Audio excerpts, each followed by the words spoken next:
Ciao a tutti e bentornati sul mio canale, oppure benvenuti se questo è il primo video che guardate qui sul mio canale. Io mi chiamo Lucrezia e vi do il benvenuto a questa nuova lezione di lingua italiana.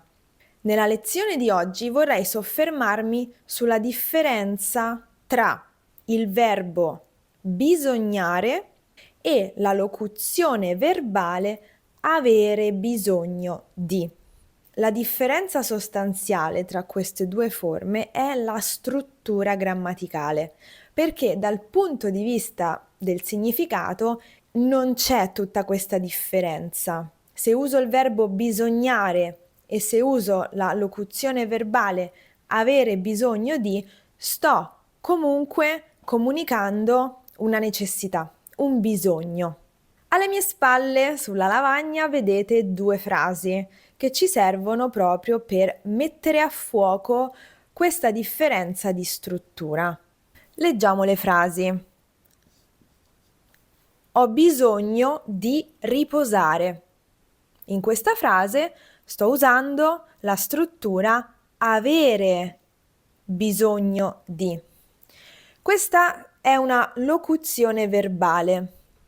Che vuol dire? Vuol dire che non c'è solo un verbo, ma ci sono anche altre parole e tutta la struttura insieme funziona come un verbo. In questo caso abbiamo il verbo avere, poi abbiamo il sostantivo bisogno e la preposizione di. Quindi queste tre parole, un verbo, un sostantivo e una preposizione, vanno usate insieme e insieme danno significato alla frase. Siccome c'è il verbo avere, questo deve essere coniugato, ovviamente, e quindi nella frase ci sarà sempre un soggetto. Qui, per esempio, il soggetto è io. Io ho bisogno di riposare.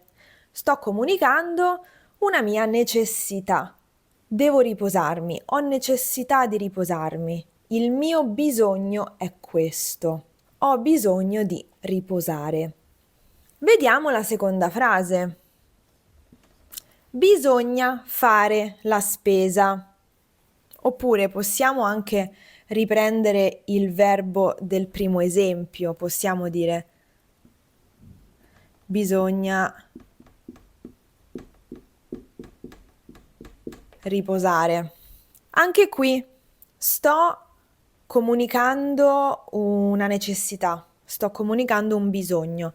Bisogna fare la spesa, quindi la necessità qui è di fare la spesa, perché il frigorifero è vuoto.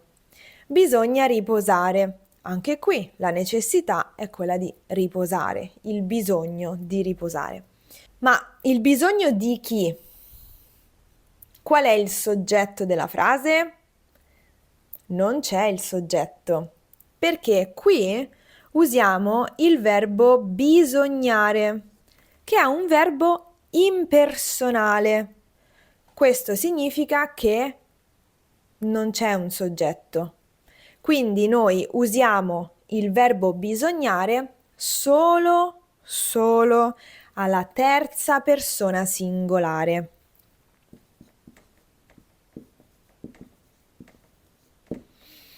Bisogna.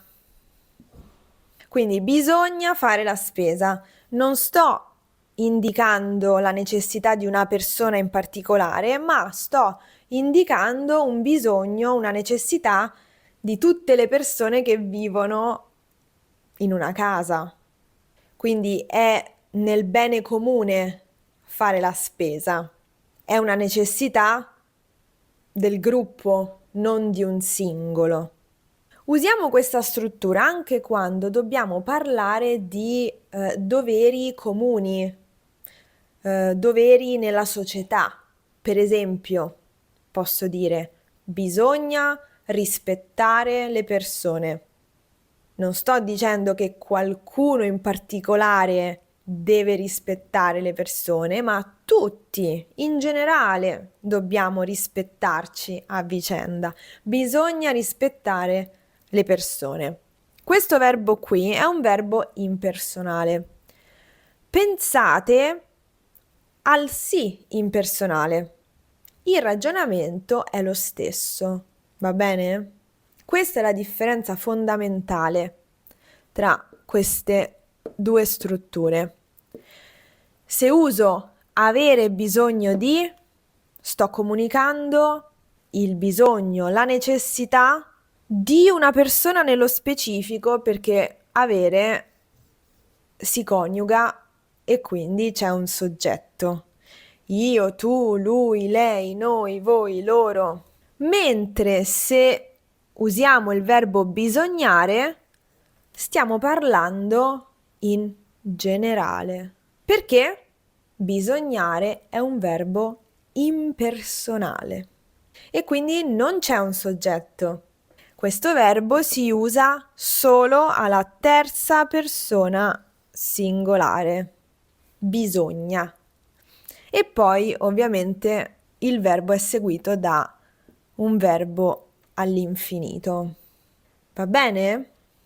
Quindi oggi vorrei che voi rifletteste su questo punto. Quindi il significato, se vogliamo, in termini generali, è lo stesso, perché in entrambi i casi io comunico una necessità e un bisogno.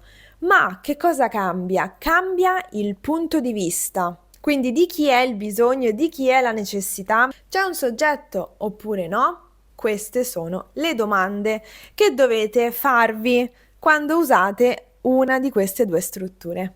Questo è tutto per la lezione di oggi, spero che vi sia utile e spero di aver risolto un dubbio. Se avete dubbi o domande, lasciateli nei commenti qui sotto. Io vi ringrazio come sempre per aver guardato anche questo video e noi ci vediamo nel prossimo. A presto! Ciao!